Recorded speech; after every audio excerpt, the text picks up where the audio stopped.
Okay, I think we can get started. Good morning, everyone. Good morning and good afternoon to those joining us abroad. My name is Cassie Maxman from the IQ Secretariat. Thank you for joining us for today's webinar, Accelerated Drug Development Industry Survey, Opportunities and Challenges Part 1, presented by the Accelerated Drug Development Working Group in coordination with the Drug Product Leadership Group. We are pleased to welcome you to this webinar sponsored by the IQ Consortium.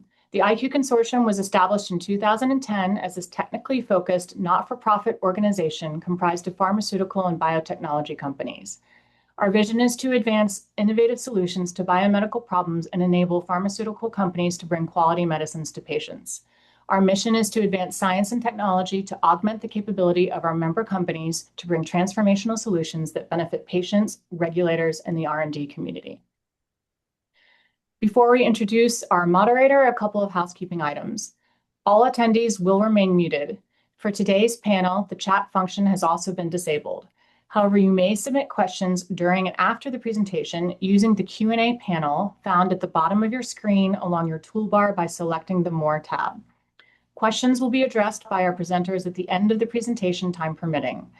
Following this webinar, for inquiries regarding membership or this presentation, we welcome you to contact the IQ Secretariat. You may view a recording of this presentation and past webinars by visiting our IQ Consortium YouTube channel. Thank you. I will now hand it off to our moderator, Dr. Kirk Overhoff with Vertex Pharmaceuticals, to introduce today's speakers. Thank you, Cassie. I'll be acting as today's moderator for the webinar. I'd like to introduce our speakers today who collectively have over 100 years of formulation and process experience developing methods.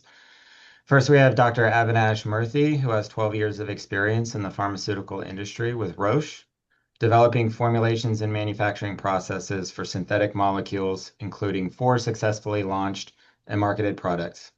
He's held roles of increasing responsibility at Roche in synthetic molecule development, including leading cross-functional drug product and end-to-end CMC development teams, as well as developing portfolio-wide development strategies.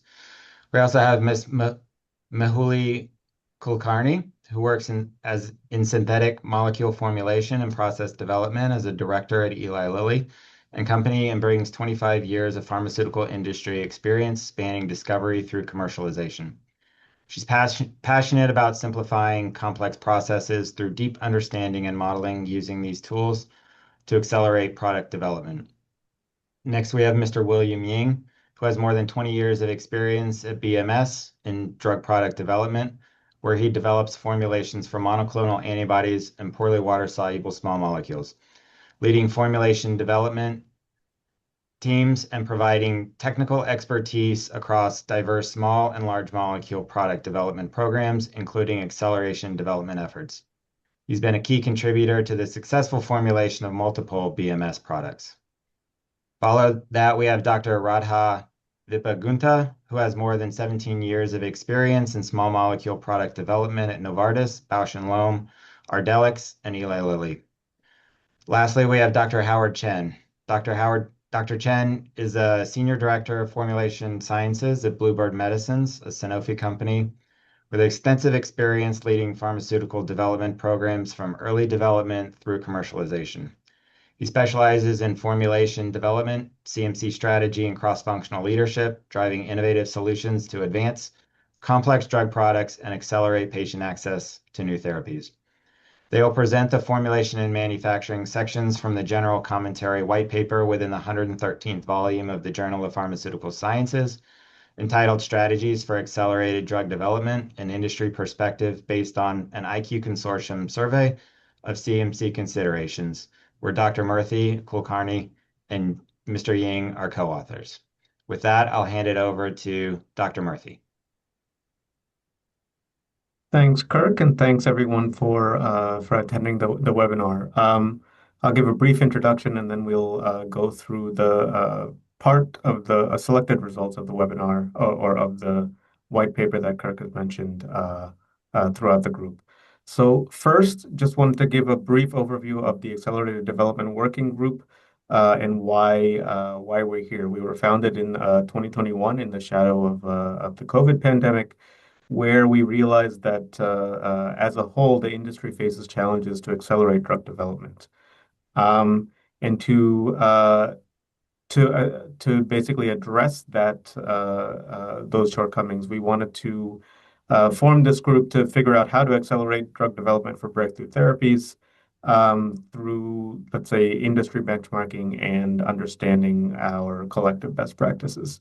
So in this group, we attempt to identify CMC challenges and opportunities and accelerate drug development with considerations of risks, benefits, and value to the industry. We go to the next slide. This gives just an overview of the challenges we're talking about. Just looking at on the left, you have FDA CDER.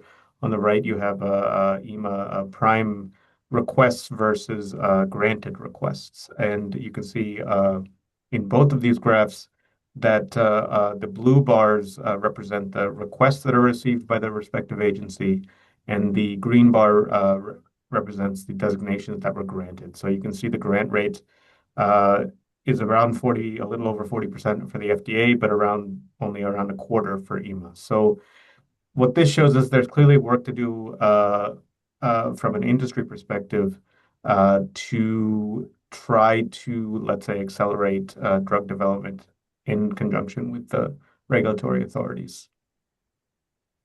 So with that, I can hand over to the next slide.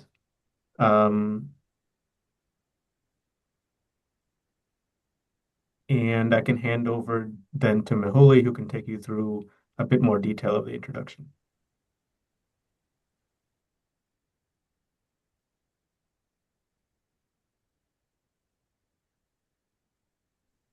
Mahuli, you're on mute. Thank you.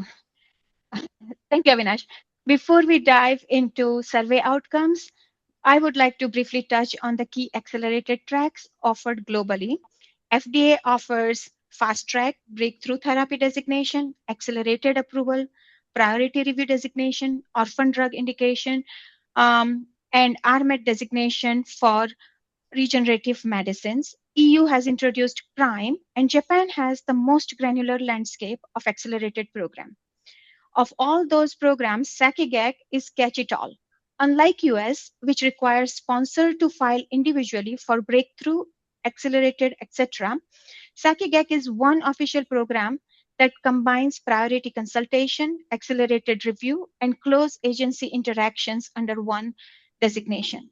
The sponsor should, though, keep in mind that it also requires the application to be filed first in Japan or filed simultaneously in Japan with other first submission.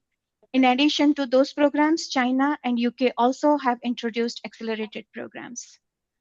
Next, please.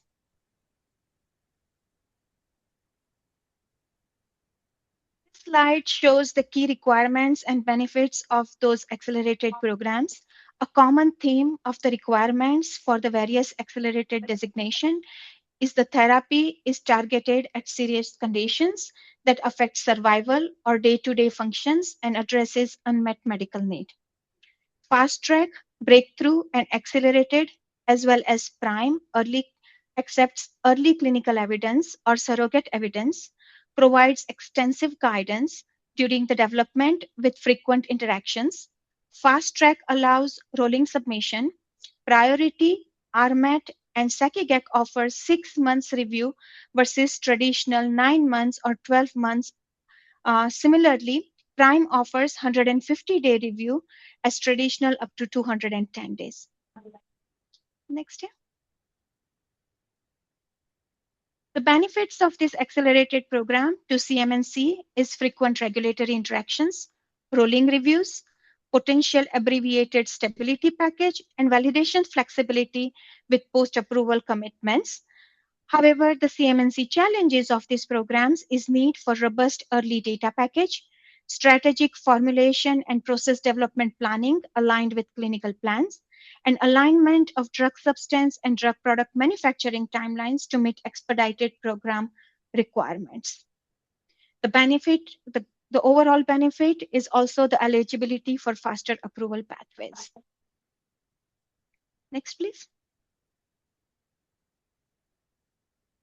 Coming back to the industry survey, which was conducted in 2023 to identify CMNC challenges and opportunities for accelerated program, 11 companies participated in this program as shown here.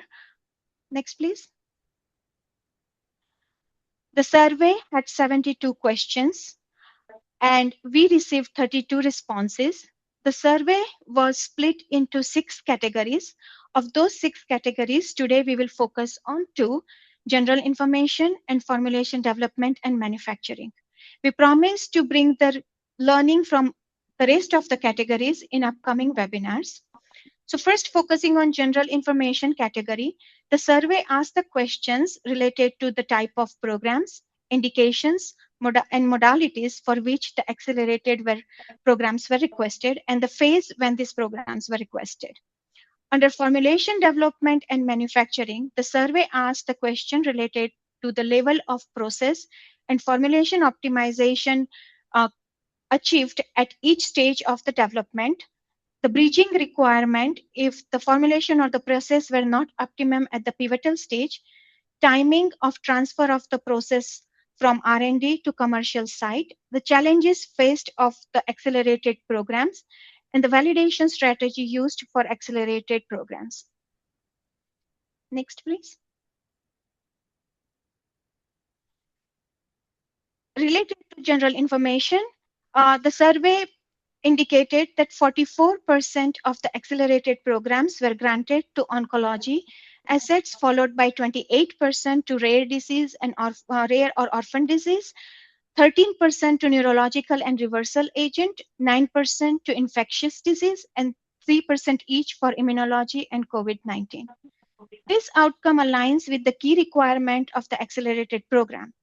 Oncology, orphan indication, and rare disease are the categories that satisfy the requirement of the accelerated program of serious disease, unmet need, small trial populations, and usable surrogate endpoints, better than any other therapeutic indications.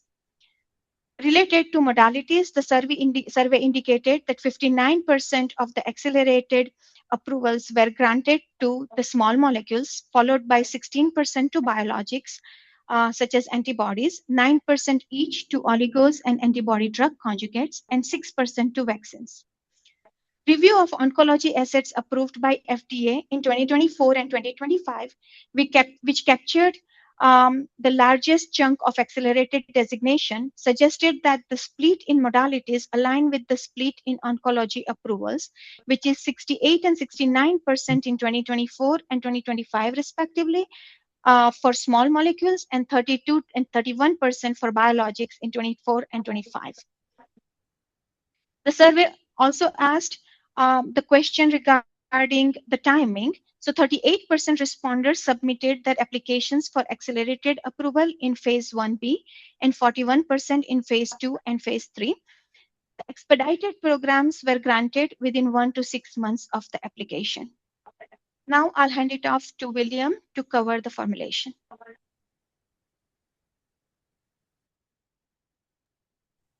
Okay, thank you, Mahali. So, like Mahali mentioned, as one, today we are focused on the formulation and manufacturing. So in that survey, we do ask, several questions about formulation. First one is describe the levels of the formulation development and select in the pivotal studies. So from the survey results, we can see about half of these ones using the optimized formulation, and some platform formulation also are used. And in real case, and there's phase 1 formulation with minimal optimization to apply. So so you can see these have some kind of implications. So you need a development work up front. And also there's no optimization process formulation to launch. And also no patient centralized dose strengths. Next slide. there's another question asked us about the description of the left formulation regarding the commercial products. So very similar to the peptide starting, and about half of these ones using the fully optimized, and some, same as a platform formulation. And there's, some of the conduct a very limited development, and minimal change between peptide and commercial formulation, and also change is not required by equivalent study. For some of the low risk case and about equivalent study also consider. Next one. And the additional questions ask about the formulation development when the difference between the peptide and commercial, and how the company bridge these kind of difference. So results from the response is most of this one is didn't change the formulation between peptide and commercial. That makes sense, and that take the commercial ready formulation in the peptide side, so you don't have any changes from there. And some make minor changes, and such as capsule color, and basically that's don't need any bioequivalent studies. Once you have the formulation change, you do need some of the bioequivalent study or analytical compatibility study as needed. And if we do that one, definitely will be slow down the overall development timelines. Next one.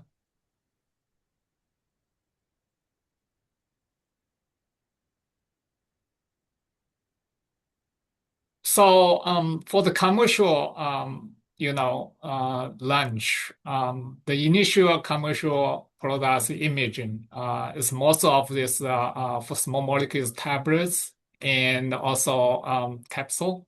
That's simple basically, and some of these using the soft gel or suspension, and a little bit, a little bit complex, but they do have these kind of imaging in the accelerator program. For biologicals and or a protein, most of the time vaccine, most times liquid drug products, and also some is lyophilization products. About 94% response, they launched the optimal commercial imaging, and also there's about the 6% of the liquid products that divide the device, because the device also take a long time and be impacted the timeline of the accelerator program. And so we did ask this question if the device is used or not. And about half of this one, they're using the customized device. I think that the others is using, device for the biological delivery. Next one. So regarding the challenge and the strategy and for the accelerator program for the formulation, and there's challenges. You need a commercial ready formulation in the early phase development, because that's timeline requirement. You shrink the timeline, and you need to bring this early. You have less time of the formulation development. So that would be cause identification of new forms in the drug substance, because the form for small molecule is quite important, and crystal form. And also scale per the challenges may require the formulation change. And And also you need, define the commercial process and design space of the in a very accelerated timeline. And sometimes the new impurities may show up, and you require the process, platform change. And another important thing is stability. And if you're not stable enough, you have to make some formulation change, process change. And as I mentioned, the devices are important, and because you take very long time for the device development, need to make some decision using or not. For the strategy to how to optimize the acceleration, I have give this a high level bullet point, but there's the next few slides will be talking about a lot more detail about that. And the first thing is you need a robust form screening, particularly in the early phase, and you get to understand, fully understand what kind of form you're using. And early stability, definitely, you need to understand the degradation pathways, so will be very helpful for acceleration. And also recipient compatibility starting. You screen recipients, you pick the right recipients, and will be reduce, your headache for the accelerated program. And also, as early as possible, you get, your development and the formulation products experience at commercial side. And so when you launch, you don't need, some of the, bridge between the commercial side and the clinical side. And like some of the response already, indicate the using of the platform formulation, whatever when it's feasible, and that would be very helpful for accelerated program. And also the assessment of the multiple formulation in the early phase, that could be helpful as well. So with that, I will be hand to the Red Hat for the more details of the strategies for the accelerated formulations. Thank you, William. So you clearly highlighted all the challenges during the drug, accelerated drug development. So now I'll be focusing on how to address those challenges, some of the strategies. So based on this survey, as well as the emerging literature, it has been clearly pointed out that the acceleration depends on front-loading the drug substance decisions as well as the drug product strategies. So now some of the possible strategies for early phase drug substance acceleration involves coming up with a scalable synthetic route with no chemicals of concerns. This directly helps in rapid and reliable drug substance production over the course of the development. Also, it has been important active research active area where the regulatory scrutiny has been increased nowadays. That is the nitrosamine risk assessment. So if our API has a secondary amine or the synthetic route has any secondary amines, we are required to do the risk assessment.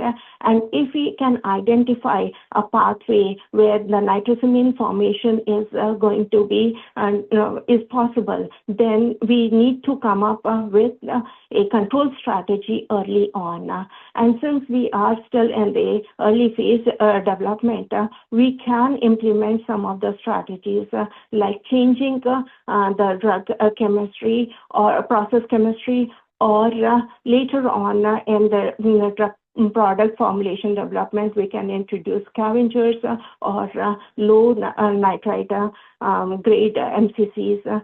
These are some of the control strategies which we can adopt early on.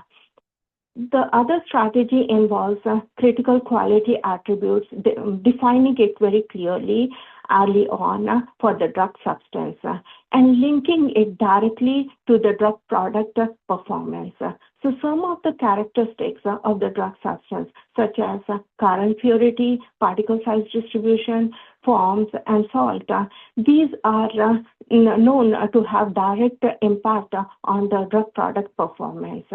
So early on, identifying those and linking them and specifying the drug product specifications based on those impacts will clearly ensure the quality and consistency throughout the development process. The other strategy involves comprehensive material characterization. So yes, we can do a lot of extensive characterization of the drug substance. But if early on we can use some of the in silico formulation screening strategies and use those characterization to come up with the formulation outcomes early on without even compressing a single tablet and understand the impact of these drug substance properties on the drug product for that particular API really helps us to accelerate with the whole process with clear understanding. So similar with the similar theme of upfront making decisions on drug product also. Next slide, please. So here also we can adopt some of the strategies where we can which can help in the acceleration of the overall program. So one of the strategies which stands out is the market image formulation, having a market image formulation in phase 1 itself. And if that is not possible, at least we should be able to select a scalable technology platform. And these strategies help in reducing experimentations and avoids any RVS studies for comparing the major formulation changes or the process changes in the later stage. So this is one of the strategies which can be adopted mainly in the oncology division, where we saw that acceleration status is always assigned more frequently. Second, another very elegant strategy could be to scale up the like with each resupply batch or for the clinical supply, we can use it to scale up. And once we merge the scale-up strategy with the clinical supply, we don't have to carry out different or separate scale-up studies.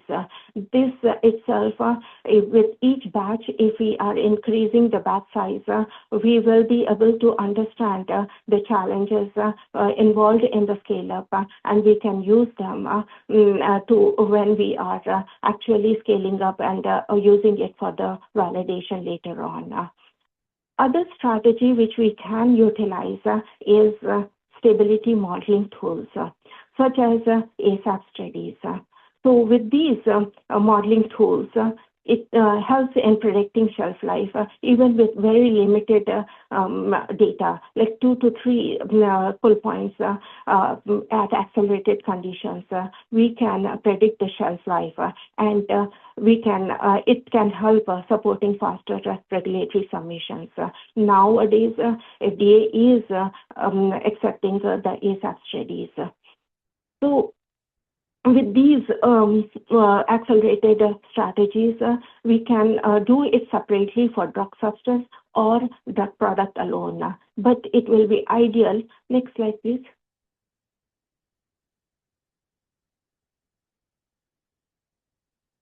Yeah.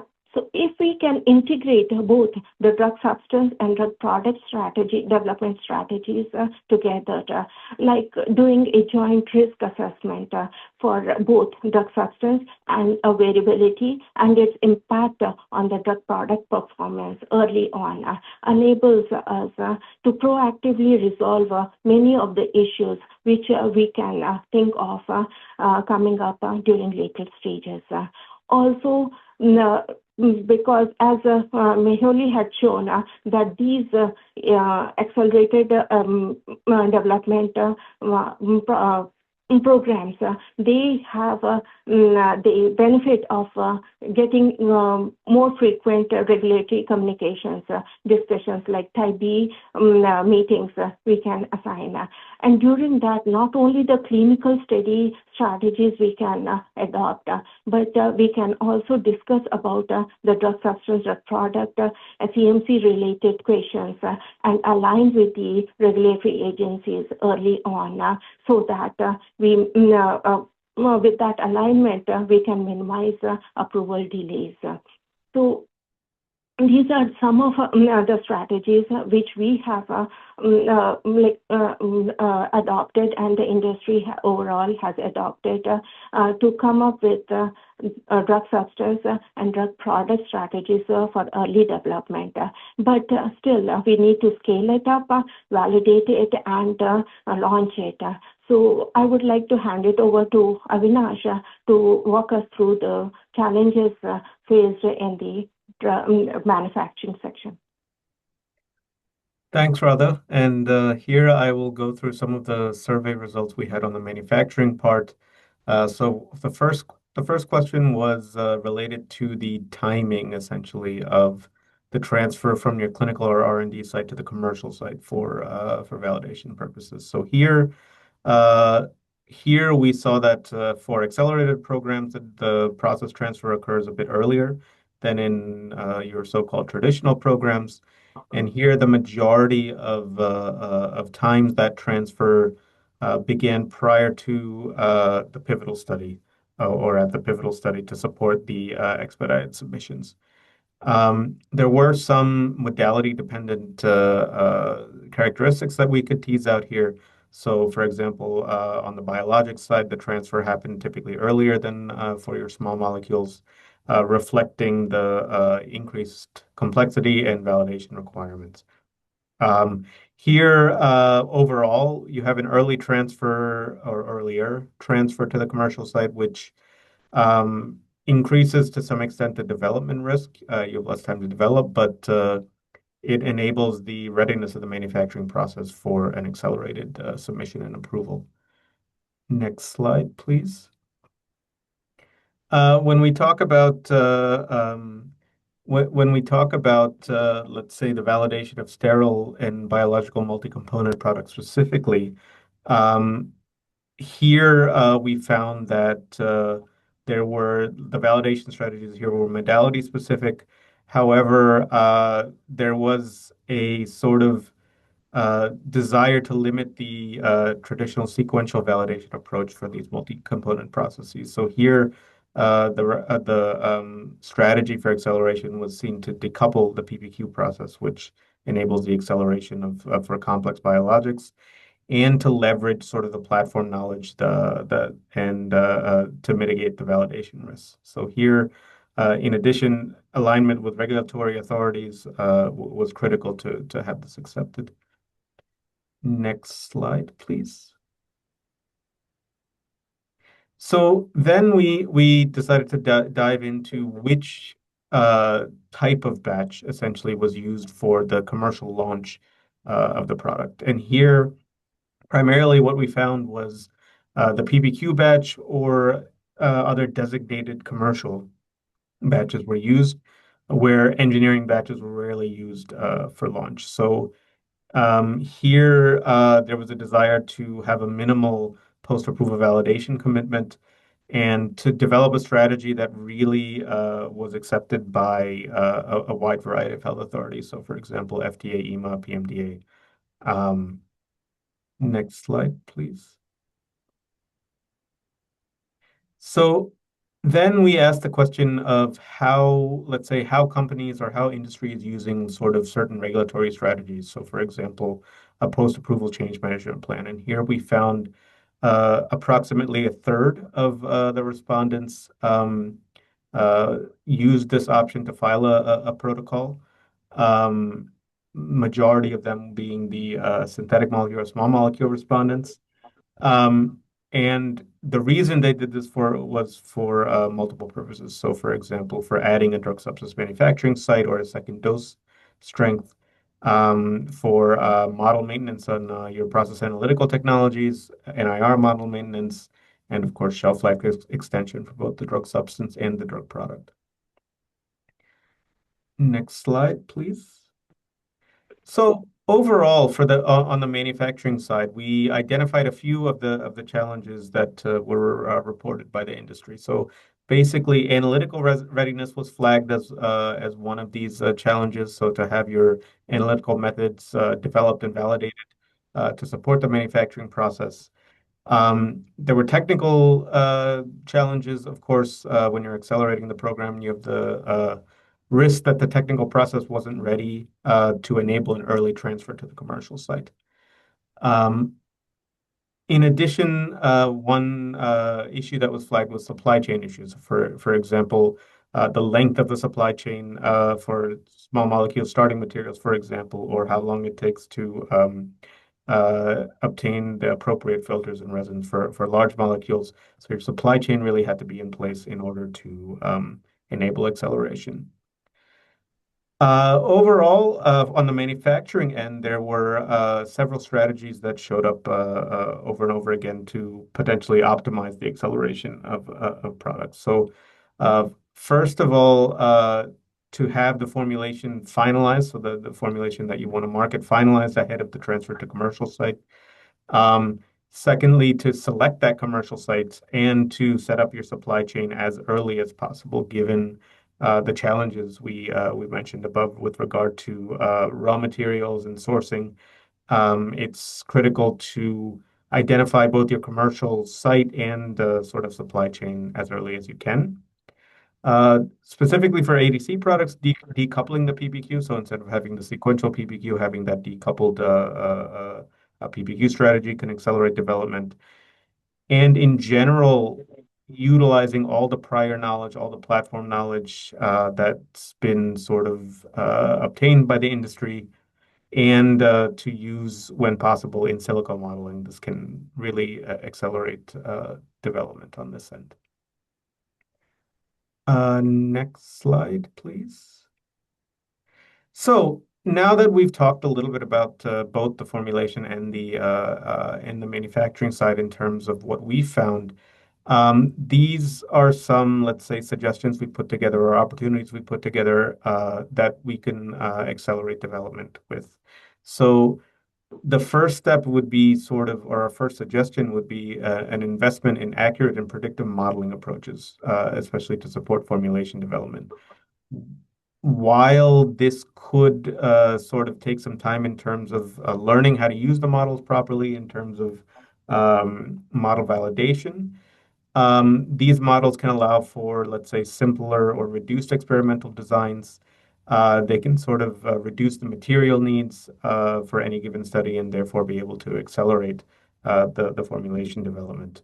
For example, you could do it to justify your critical process parameters. You could establish a design space based on some model-informed approaches. So these sort of use of models, I think, or we think, is a sort of a potential good opportunity to accelerate development. Moreover, we can keep an eye on some of the emerging technologies that are in the space. So, for example, artificial intelligence to aid in accelerating development.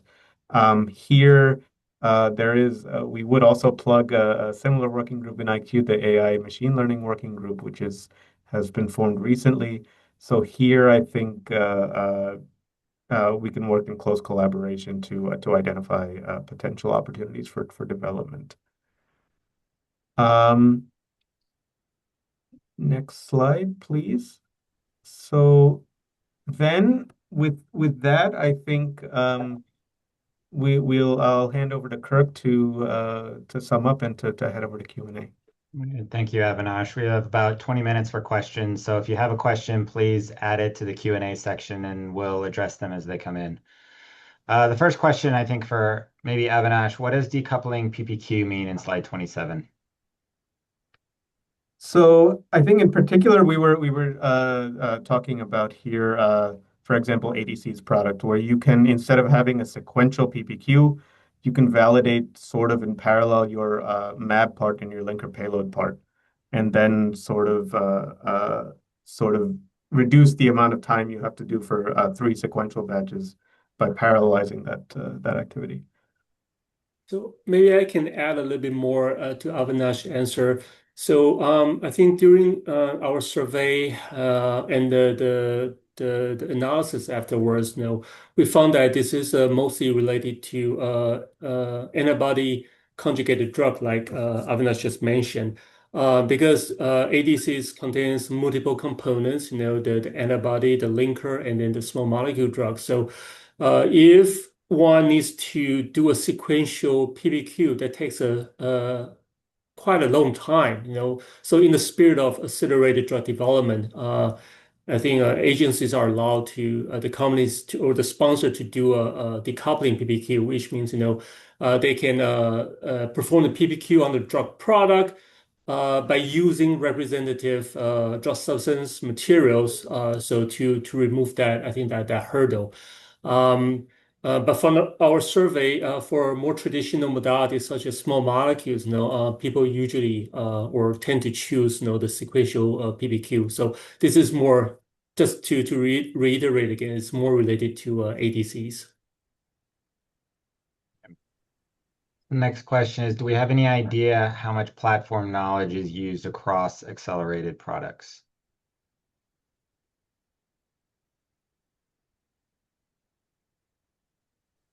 Yeah, I can take those questions, Kirk.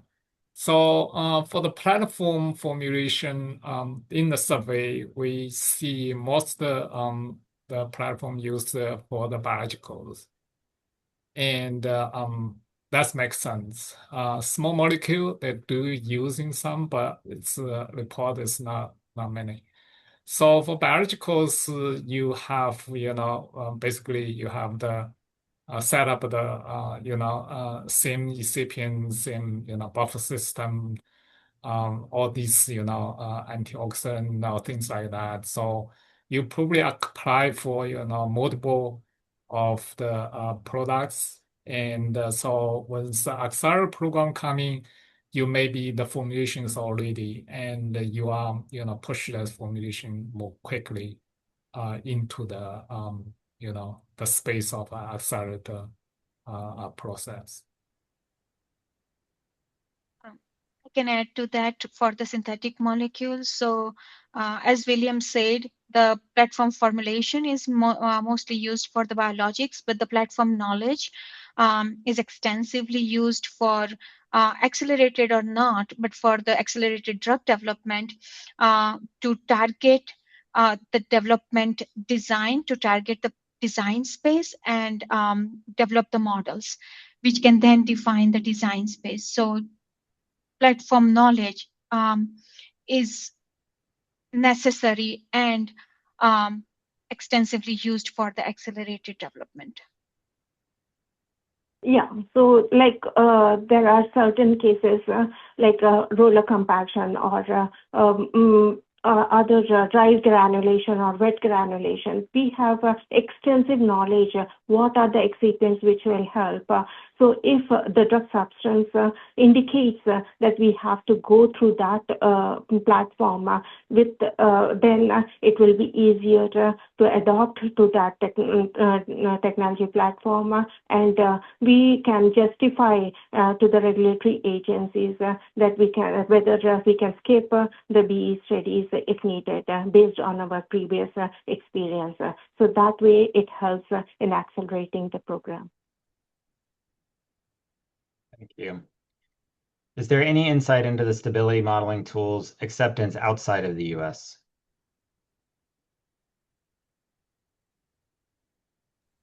I believe mainly it is the ASAP which has come up where we have, and this is now currently approved by the FDA. They are using this strategy of shelf life predictions, but still, most of the industry are practicing to have the ICH stability also running in parallel. But for such programs, this is really helpful. So that is one way where we can predict the shelf life and put it in our regulatory filings. But early on also for excipient compatibility and and assessing the degradation pathways, and even for nitrosamine risk assessment, we should be adopting those accelerated modeling studies, and we can predict the shelf life using those. Maybe I can do an advertisement here. So this working group actually is planning for a subsequent webinar, actually it's the part 2 of this accelerated drug development survey. That will be coming in the near future. The focus of that webinar will be stability, shelf life, importation testing, and analytical method development. So if you want to learn more about on this topic, please stay tuned, and then we will bring this to the group. Thank you. You beat me to it, Howard. There's a couple of questions related to modeling and use of AI. Maybe I will also plug that there's a new AI working group within the IQ Consortium that will be dealing with a lot of this. But with that being said, can you speak to a little bit more about the use of in silico modeling? Are there concerns with validating justifying these models to regulatory agencies? So specific to how we incorporate those in regulatory landscape. Any comments from the panel? Yeah, I can do the best answer questions. I think for the serial modeling, I think definitely that will be in the future directions. And from the agency perspective, you see the guidelines. Basically, you need a very sound scientific justification, and if you can justify it and scientifically sound, and they will be accepted. And particularly for the accelerator program, I think sometimes these kind of you basically the work from the work you have to develop that one, and that's modeling. You need to validate. You need to ensure that's one like stability or your process. Ensure your product quality. Once your product quality confirmed and by this kind of model, I think that's should be pass through the regular handles for that. Maybe I'll also add my take on this as well. So I think tools like AI and models are just that, they're tools. So they can help inform and decision make. And so you can use them as part of development, and they can be exclusive of any regulatory agency discussions. It's really just to help you go fast and understand from a business risk what type of experimental design you want to develop to justify all of your design spaces and claims. So that's not to say you can't use it as part of regulatory discussion, but it's certainly helpful outside of that environment just to help teams and companies move quickly through development. If I may add my experience in this space. So the question was, is there a concern? So there shouldn't be a concern with the tools and models, because it's very fairly clearly defined that what level of validation is required for the model depending on the usage of the model. So if the model is used to inform the design of the experiments, then the validation rigor, obviously the model has to be validated to use to make decisions, but the rigor is less than what you will need for the model to control the process. If you are looking at using the model to control the process, but that is where your regulatory interactions are deeper, then you should have that alignment with manufacturing. The challenges that we have experienced is only early stages of implementing model driven process control is return on investment. The earlier investment is greater than what you get in return by implementing that in manufacturing. So have the proper vision. If you intend, the returns will come after a few years. So if you have that direction, that is the direction you want to go, have alignment with your manufacturing.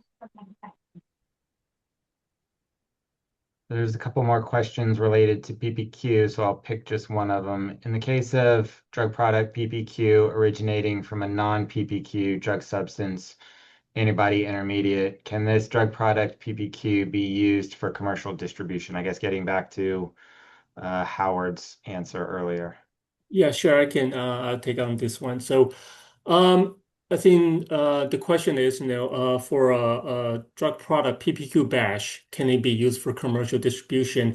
I don't think this was specifically spelled out in our survey and also in the white paper that was published.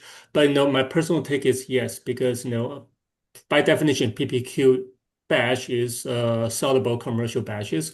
But I think the prerequisite for that PPQ to happen is that your drug substance, which means your antibody, has to be coming from a representative batch. So I think that's really important. But no, I think the answer to this one is yes. Regarding slide 17, for the 28% liquid drug product launched optimal commercial image, is there a breakdown number between vial and prefilled syringe? This one. I can answer that. Go ahead. I can do this one. So I think that for that one is I think vial and syringe. I think they don't have specific indicate. We do see the liquid and with vial. That's a report. And another thing is device. So once you device, I think using prefilled syringe most of the time associated with device, auto injector or things like that. So there are, I think that's like half of these device is kind of like auto injector, and another is the company decide to specialize the delivery system. So that could be something else, but there's no in survey no specifically say how many is prefilled syringe, how many is the vials products. Here's a question that I think often comes up in discussions at Vertex. Could you comment if there's a relative BA is acceptable to demonstrate bioequivalence during or after the pivotal study? I can take that. That depends on the level of change. So if your level of change is a minor change, then relative bioavailability will be acceptable. If the change is major change, then it will not be. You will require BE to confirm the major change. And FDA clearly defines what are the minor change and major change in formulations and processes. Japan also has quite a bit description of it. And in my experience, the way the designations for minor and major changes has been explained in FDA, if you take that, it could very well be applicable to major markets. Yeah. And here I can add. Okay, go ahead. Yeah, I can add one comment for that. So for the bioequivalent study, they all depends how how much change you have, right? For the biologicals, and sometimes because biological usually the infusion and or sub-Q, or this sub-Q may need still need bioequivalent, but like IV you may don't really need bioequivalent. But do you need the analytical compatibility starting? So you need to demonstrate two formulation behavior the same in vitro. then from there you indicate it's in vivo will be same. So that's you need some scientific some justification around that. So you may can avoid some bioequivalent study. Depends on the situation. Radha, you want to add something else? Yeah, and so I was about to say the same, that in vitro studies, along with some modeling work, the gastroplasm modeling work has been a tool which we have been often using to justify the not needing BE studies for some of the highly soluble compounds. So there are strategies which we can adopt, like just doing the in vitro dissolution, as well as combining it with the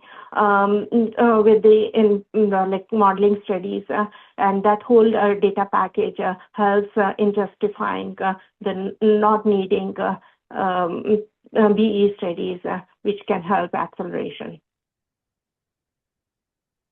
All right, we've got time for maybe one or two more questions. So when it comes to devices, specifically auto-injectors, were there any survey questions related to strategies for accelerating human factor studies or requirements?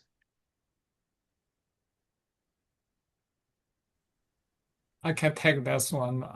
For the device, for accelerator program, particularly, the device decision is a major decision for the company.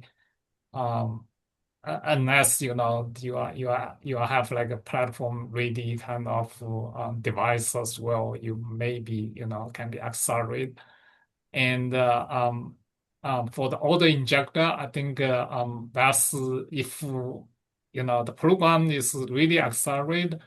A lot of time it's people just use simple formulation. In the survey, we do see some using that one indicated that products that one that more likely is still device is simple like auto injector probably will be a lot more like already used for the company, but we didn't in the details how this developed or how the device or things like that. It's just questions regarding are you using device or not and what kind of device you use. Just to But add, generally speaker, I think that's for the accelerator program. I think the device is a major decision needed to make once the program become accelerated program. so just to add on this point, this is an ongoing working group, right? So like I think if we get sort of feedback on areas like this where we wanted to delve a bit more into the details, I think that's something we're happy to take up. So thank you for that suggestion and question.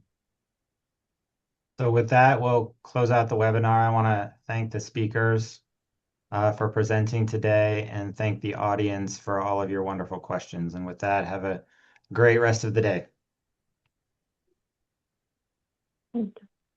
Thank you, everyone. Follow us on our LinkedIn page, IQ Consortium, for announcements for upcoming webinars. Hope to see you on the next one. Thank you, everyone. Take care. Bye. Thank you. Bye. Thank you.